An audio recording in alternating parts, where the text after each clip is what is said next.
สวัสดีค่ะวันนี้มาพบกับเตยนะคะในรายการใครๆก็เข้าครัววันนี้เตยจะมาทำคัพเค้กหมีค่ะตัวคัพเค้กเนี่ยจะเป็นตัวเค้กช็อกโกแลตนะคะแล้วก็ตกแต่งหน้าเป็นรูปหมีส่วนวัตถุดิบตามนี้เลยค่ะส่วนผสมของคัพเค้กหมีแป้งเค้กไข่ไก่น้ำตาลทรายเนยนมข้นจืดผงโกโก้ช็อกโกแลตชิพวานิลาเบกกิ้งโซดาเนยขาวน้ำเชื่อมส่วนผสมของน้ำเชื่อมนะคะก็จะมีนมข้นจืดน้ำตาลทรายน้ำนะคะสามารถไปดูส่วนผสมได้ที่เว็บไซต์นะคะแล้วก็สีผสมอาหารหมดแล้วค่ะส่วนผสมเดี๋ยวเราจะไปลงมือทำกันเลยค่ะต่อไปจะเป็นขั้นตอนการทำคัพเค้กหมีนะคะอันดับแรกเลยเราเอาเนยนะคะใส่ลงไปในอ่างเลยเดี๋ยวเราจะตีเนยกับแป้งแล้วก็เบกกิ้งโซดาก่อนวันนี้เราจะทำเป็นช็อกโกแลตคัพเค้ก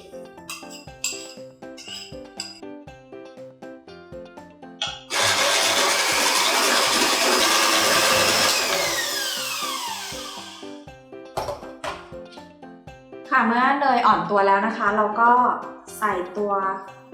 น้ำตาลทรายแล้วก็เบกกิ้งโซดาเดี๋ยวเราจะตีให้เข้ากันก่อน1รอบเสร็จแล้วก็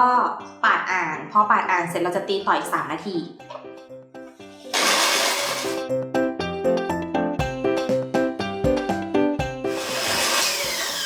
โอเคค่ะตอนนี้เนยกับน้ำตาลแล้วก็เบกกิ้งโซดาของเราเนี่ยเข้ากันแล้วเดี๋ยวเราปาดอ่าง1รอบเราก็จะตีต่อด้วยความเร็วปานกลางอีก3นาทีแล้วก็จะหยุดเครื่องแล้วก็ปาดอ่างอีก1รอบ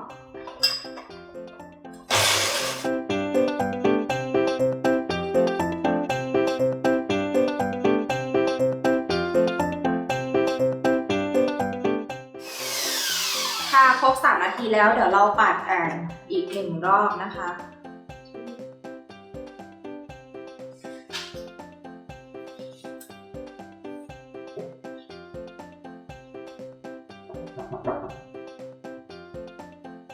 แล้วเราก็ตีต่ออีกรอบ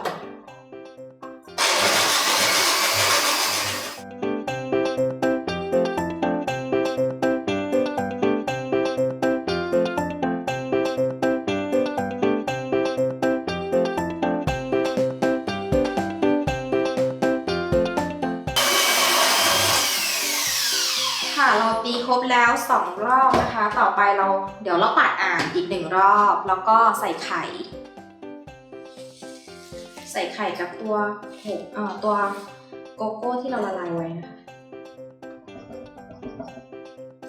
ขั้นตอนการใส่ไข่เดี๋ยวเราเอาตัววานิลาใส่ลงไปในไข่เลยแล้วก็ขั้นตอนการใส่ไข่ให้ใส่ทีละฟองแล้วก็ตีก่อนให้เข้ากันแล้วก็ใส่มาอีก1ฟองนะคะอย่าใส่พร้อมกันทีเดียว2ฟองนะเดี๋ยวตีเลยไม่เข้ากัน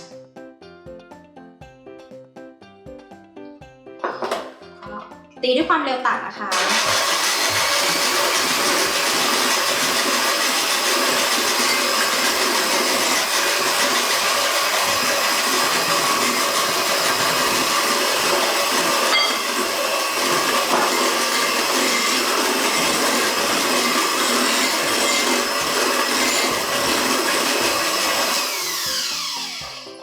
โอเคเดี๋ยวเราปาดอ่างอีก1รอบเพื่อตะล่อมไข่ที่อยู่ด้านล่างให้เข้ากันแล้วก็เดี๋ยวเราใส่ตัวช็อกโกแลตของเราต้องเอาไปละลายไว้ก่อนนะคะเพื่อให้มันเย็นก่อนแล้วก็เทไปเลย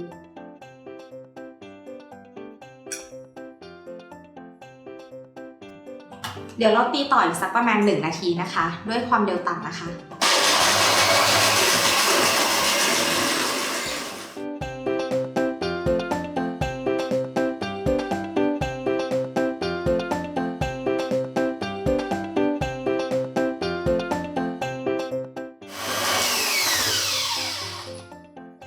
ตอนนี้เราตีเสร็จแล้วเดี๋ยวขั้นตอนต่อไปเนี่ยเราจะใส่ตัวของแห้งกับตัวแป้งช็อกโกแลต ผงแล้วก็ตัวนมเดี๋ยวจะมาบอกวิธีการใส่เดี๋ยวรอขอปาดอ่านก่อน1 รอบนะคะ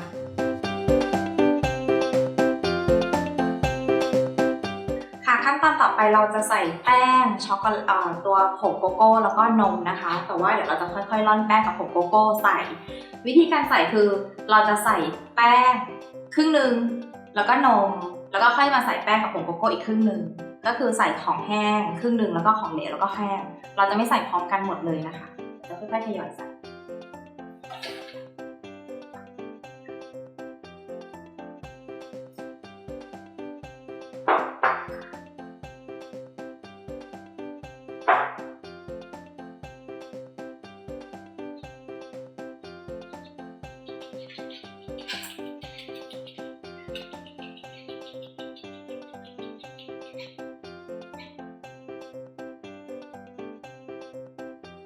แล้วเราก็ใช้ตัวพายคนให้เข้ากันก่อนนะคะก่อนที่จะ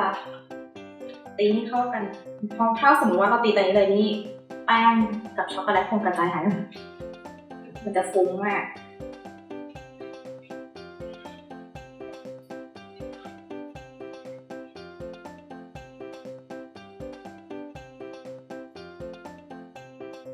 โอเคแล้วเราก็ตีด้วยความเร็วต่ำเพื่อให้มันเข้ากันก่อนรอบนี้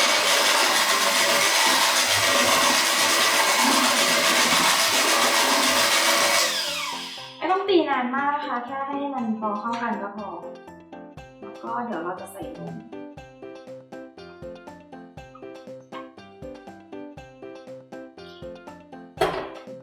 เราใส่นมไปเลยใส่ไม่หมดเลยก็ตีด้วยความเร็วต่ำเลย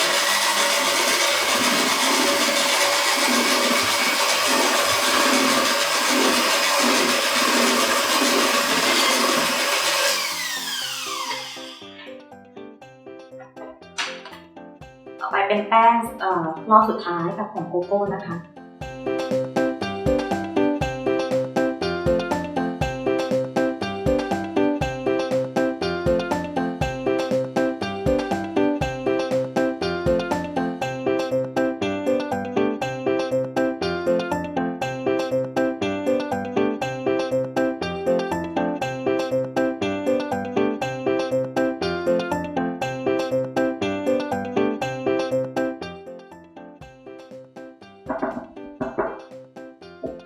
โอเคตอนนี้เราจะตีขั้นสุดท้ายละคือตีให้มันเข้ากันแต่ว่าไม่ต้องตีนานมากด้วยความเร็วต่ำนะคะเพราะเดี๋ยวตัวเนื้อเค้กจะเหลวเกินไป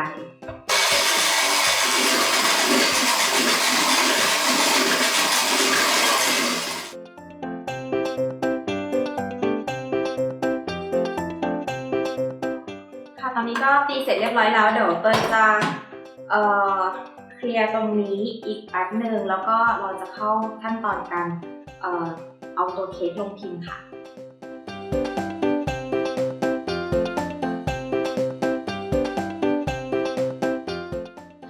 ต่อไปจะเป็นขั้นตอนการนำตัวเค้กนะคะลงในถ้วยคัพเค้กเราจะใช้ที่ตักไอติมแบบนี้นะคะเพื่อง่ายแล้วก็สะดวกตัวเค้กเนี่ยไม่ต้องใส่เยอะมากนะคะแค่ประมาณเขาเรียกว่าอะไรเศษ3/4ของถ้วยเสร็จแล้วก็เคาะนิดนึงเพื่อให้หน้าของตัวคัพเค้กอะมันเท่ากันเสมอกันเพราะถ้าไม่เคาะเนี่ยถ้าใส่ลงไปแล้วเนี่ยพอเราสุกกับหน้ามันจะไม่เสมอกัน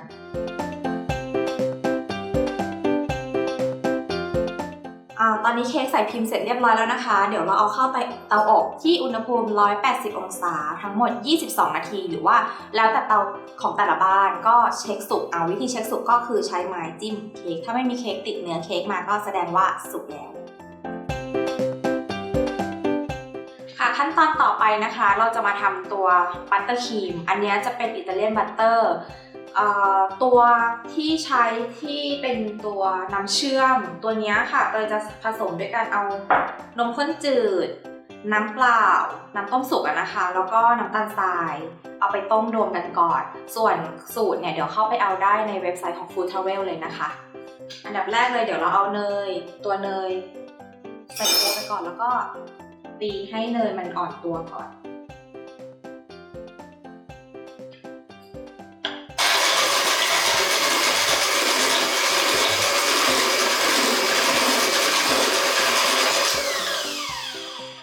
เนยตัวนี้อ่อนตัวเสร็จแล้วเราก็ใส่เนยขาวลงไปนะคะ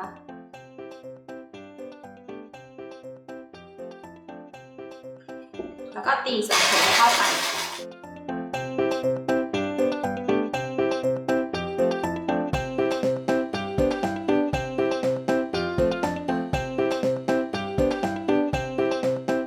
เมื่อส่วนผสมเราเข้ากันแล้วเนี่ยเราก็ค่อยๆใส่น้ำเชื่อมลงไปนะคะแล้วก็ตีต่อจนส่วนผสมมันเข้ากันอีก1 รอบ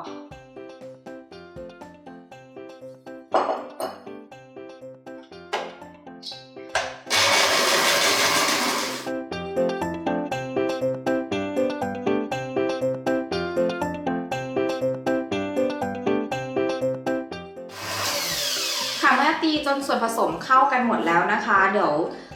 เตยจะทำการแยกตัวบัตเตอร์ครีมเพื่อไปผสมสีในการทำตัวพี่หมีกันค่ะเดี๋ยวเราจะมาผสมสีตัวบัตเตอร์ครีมกันนะคะเพื่อที่จะเอาไปทำตัวพี่หมีตกแต่งตัวคัพเค้กที่เรากำลังอบอยู่วันนี้เราจะใช้สีน้ำตาล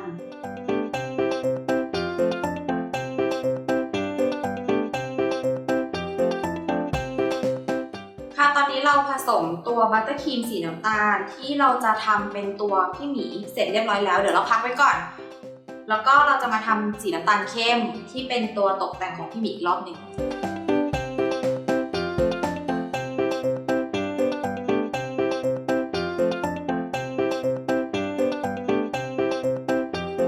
ค่ะตอนนี้เราได้บัตเตอร์ครีมสีเข้มเรียบร้อยแล้วส่วนตัวสีขาวเนี่ยที่เราแยกไว้เพราะว่าเราจะไว้ทำปากทำจมูกมันนะคะแล้วเดี๋ยวเรามาตกแต่งกันค่ะตอนนี้เราเอาตัวคัพเค้กออกจากเตาอบเรียบร้อยแล้วนะคะแล้วตัวคัพเค้กก็ทิ้งไว้จนเย็นแล้วเดี๋ยวเราจะมาเริ่มแต่งหน้าคัพเค้กกันค่ะเดี๋ยวเราจะมาแต่งหน้าคัพเค้กให้เป็นรูปหมีกันนะคะอันดับแรกเลยเนี่ยก่อนอื่นเนี่ยเราเอาตัวบัตเตอร์ครีมใส่ในถุงบีบก่อนส่วนหัวบีบที่ใช้วันนี้ตัวหมีขนจะฟูๆเราจะใช้หัวบีบที่เป็นเหมือนเอา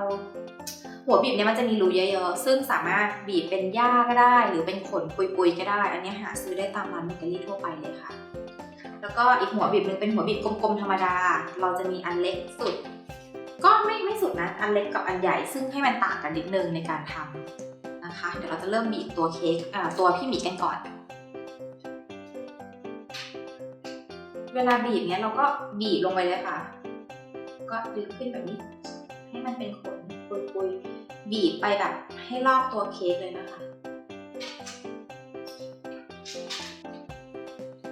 คือถ้าสมมติว่าใครไม่ใช้หัวบีบแบบนี้ใช้หัวบีบแบบอันเล็กรูเดียวก็ได้นะคะแต่ว่ามันก็จะแบบค่อนข้างทำนานนิดนึงแต่ว่าหัวบีบอันนี้มันทำให้แบบขนดูฟูแล้วก็น่ารักกว่าค่ะตอนนี้เราบีบตัวของพี่หมีเสร็จเรียบร้อยแล้วเดี๋ยวเราจะมาตกแต่งตัวหน้ากับตัวขาของพี่หมีกันนะคะค่ะต่อไปเราจะมาทำหูของพี่หมีกันนะคะวิธีการทำเนี่ยคือเอาช็อกโกแลตคอมเพลด์เข้าไปละลายในไมโครเวฟก่อนแล้วก็ตีให้ทั่วแบบนี้แล้วก็เอาไปแช่เย็นไว้แล้วก็เอาตัวพิมพ์เนี่ยมากดอีกรอบนึง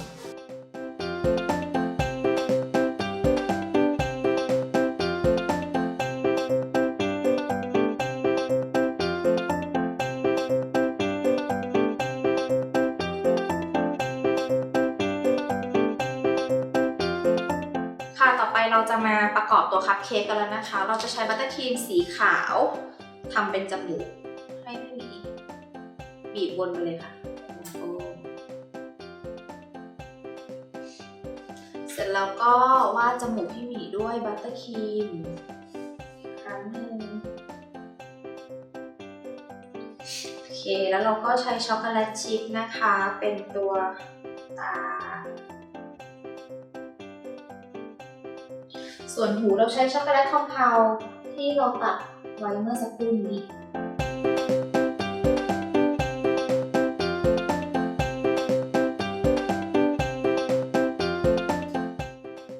อันแรกเสร็จแล้วค่ะ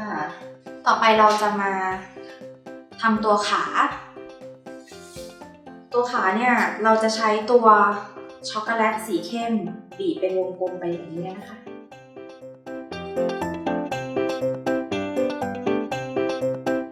ร็จแล้วก็ใช้ช็อกโกแลตชิพทำเป็นนิ้ว